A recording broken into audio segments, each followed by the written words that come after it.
당신이 찾던 무서운 이야기 고비의 TV.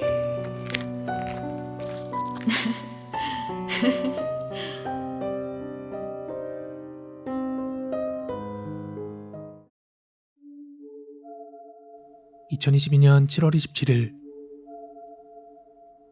고비의 TV 공포라디오입니다. 이 이야기는 2004년 제가 중학교 2학년 때 겪었던 이야기입니다. 지금은 돌아가신 저희 외할머니와 외할아버지는 전라남도 광주에 살고 계셨습니다. 저희 어머니는 5남매 중에 막내이시고 위로는 4명의 외삼촌이 계셨습니다. 당시에는 보기 드문 아들 부잣집이었는데 삼촌들은 모두 전라도 광주 그 고향에서 자리를 잡고 살고 계셨고 저희 어머니만 서울 남자에게 시집을 와서 서울살이를 하셨습니다. 외할아버지는 제가 아주 어릴 적에 돌아가셔서 잘 기억도 안 나는데 할머니가 돌아가셨던 그날은 기억이 머릿속에 아주 생생합니다. 제가 겪었던 바로 그 일도 할머니의 장례식 날 겪은 일이니깐요. 그날은 학교가 끝나고 집에서 혼자 탕수육을 시켜 먹고 있었습니다. 그땐 중학생치고는 꽤 많은 현금이 수중에 있었는데요. 당시 외할머니의 연세가 70대 후반이셨는데 그때만 하더라도 할머니 할아버지들이 70 후반에서 80 초반까지 사시면 그래도 오래 사셨다 이렇게 호상으로 봤습니다. 근데 저희 외할머니는 당시 노안으로 임종을 코앞에 두고 계셨기 때문에 엄마는 얼마 전부터 그 광주에 내려가 계셨고 저한테 밥 잘 챙겨 먹고 있으라면서 아주 용돈을 두둑히 주고 가셨거든요. 그렇게 집에서 홀로 열심히 탕수육을 먹고 있었는데 아빠로부터 전화가 한 통 걸려왔습니다. 여보세요? 고비야. 외할머니 돌아가셨단다. 아빠 곧 집으로 갈 테니까 나갈 준비 좀 하고 있어. 응? 아버지는 회사에서 곧장 집으로 돌아오셨고 저를 태우고서는 바로 할머니의 장례식장으로 향했습니다. 저는 사실 할머니와 살부대 끼고 가깝게 지낸 게 아니라 그런지 그 소식을 듣고도 솔직히 크게 와닿는 게 없었습니다. 하지만 아버지는 장례식장까지 긴 시간 운전하는 내내 평소와 달리 말도 없으셨고 심심한 장거리 드라이브가 계속되었죠. 장례식장에 도착했을 땐 거의 8시에서 9시쯤 됐던 것으로 기억을 합니다.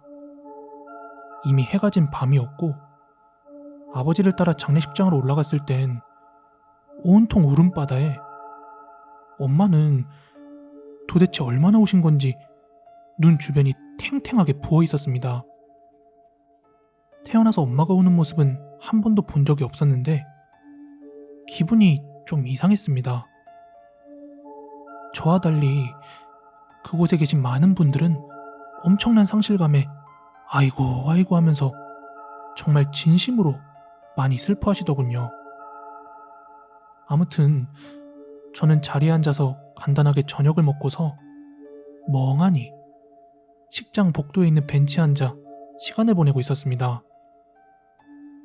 그리고 그 무렵에는 제가 모르는 분들도 장례식장 안에 많이 오고 가셨는데 물론 외삼촌들의 지인들도 오고 가셨지만 안에서 다른 장례도 하나 더 있었기 때문에 제가 모르는 사람들이 많을 수밖에 없었죠. 그러다가 그런 무거운 분위기가 영 불편했던 저는 장례식장 밖으로 나가서 잠깐 근처를 걸었습니다. 장례식장은 도심 한가운데 있는 게 아니라 지금 기억에는 뭔가 변두리 같은 곳이었는데 장례식장 앞에는 큰 주차장이 있었고 그 앞으로는 허허벌판 같은 차도가 있었습니다. 지방이라서 그런가 문상 오고 가는 차들 말고는 다니는 차도 잘 없어 보였어요. 그렇게 저는 차도변을 뚜벅뚜벅 홀로 걷고 있었습니다. 그 당시엔 휴대폰도 없어서 드문드문 가로등 불빛에만 의존해서 걸었는데요. 한 10분쯤 걸었나? 앞으로 계속 가봐야 아무것도 나오지 않을 것 같아서 저는 다시 장례식장 방향으로 몸을 돌려 걷기 시작했어요. 그런데 제 앞쪽으로 한 40-50m쯤 전방에 누가 걷고 있는 게 보이는 거예요.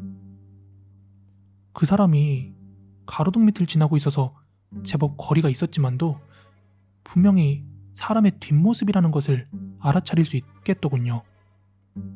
그런데 뭔가 이상하지 않나요? 만약 저랑 같은 방향으로 걷고 있는 거라면 분명 제가 방향을 돌리기 전에 한 번쯤은 걷다가 마주쳤어야 하는데 저는 그 도로에서 누구도 마주한 적이 없었거든요. 처음엔 나처럼 걸으러 나온 사람인가? 하고 생각도 했지만 아무리 생각해도 여기까지 걸어오면서 주변을 계속 두리번거리면서 걸었는데 제 뒤에는 누가 걷고 있지도 않았었거든요. 하여간 어디서 튀나온 사람이야? 하는 생각을 하면서 다시 장례식장을 향해 걷고 있는데 천천히 그 사람과 거리가 좁혀지면서 이상한 소리가 들리더군요.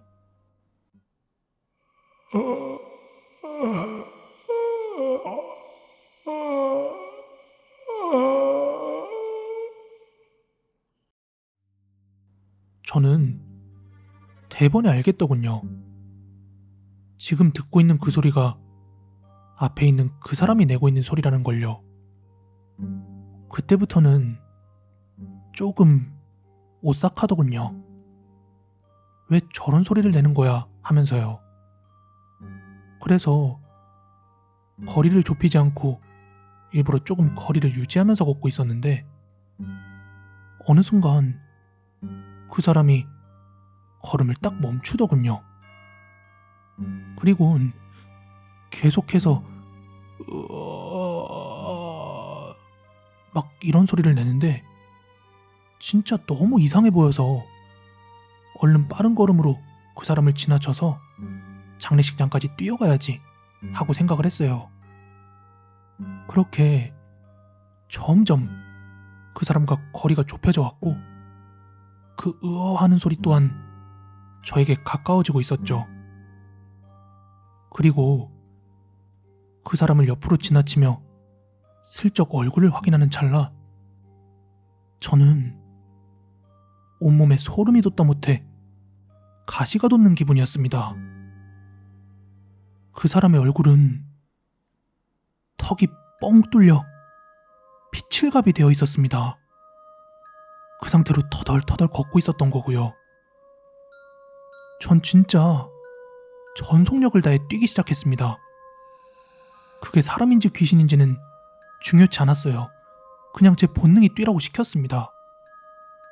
진짜 정신없이 전력으로 뛰다가 혹시 그게 뒤따라오는 건 아닐까 싶어서 뒤를 돌아보다 그만 저는 그대로 고꾸라지고 말았습니다. 그런데 도대체 그게 어디로 사라진 것인지 넘어져 있던 제가 고개를 들고 주변을 살피자 그 산에는 어디에도 보이지가 않더군요. 하지만 전 그게 언제 어디서 튀어나올지 모른다는 생각에 다시 쩔뚝쩔뚝 뜀박질을 시작해서 결국 장례식장에 도착을 했습니다. 그리고 흙투성이가 된 몰골로 제가 거기로 들어가자 부모님과 친척들은 너 도대체 왜 그러냐고 꼴이 뭐냐고 물어왔습니다. 하지만 제가 아무리 중학생이라도 장례식장에서 밖에서 귀신 보고 왔다고 하는 건 도무지 입 밖으로 말이 안 나와서 그냥 주변을 걷다가 넘어졌다고 하곤 챙겨왔던 다른 옷으로 갈아입었습니다. 이후 저는 다시금 안정을 되찾고 있었습니다. 그런데 정확히 몇 시였는지는 잘 기억이 안 나는데 많이 늦은 시간이었거든요. 근데 그때 갑자기 다른 장례식 호실 있죠? 거기서 막 사람들이 탄식하는 소리랑 시끌벅적한 소리가 막 들리는 거예요. 절규 같은 소리도 들렸고요. 근데 그러거나 말거나 저는 서서히 졸려와서 잠이 들었습니다. 그리고 다음날 아침, 장례식장에서 차려주는 아침밥을 먹으려고 상에 앉았는데 그때 전 어른들이 하시는 이야기를 주워 듣게 되었거든요. 근데 그게 무슨 내용이었냐면 할머니랑 같은 날 장례식 하던 다른 호실 사람들 있죠. 근데 그 집 가족 중 누군가가 여기 장례식장에 오다가 교통사고가 크게 나서 그대로 죽었다고 하더라고요. 어른들은 식장 앞에서 담배 피고 막 오고 가며 하시다가 그게 무슨 일이 있었는지 다 들은 모양이더라고요.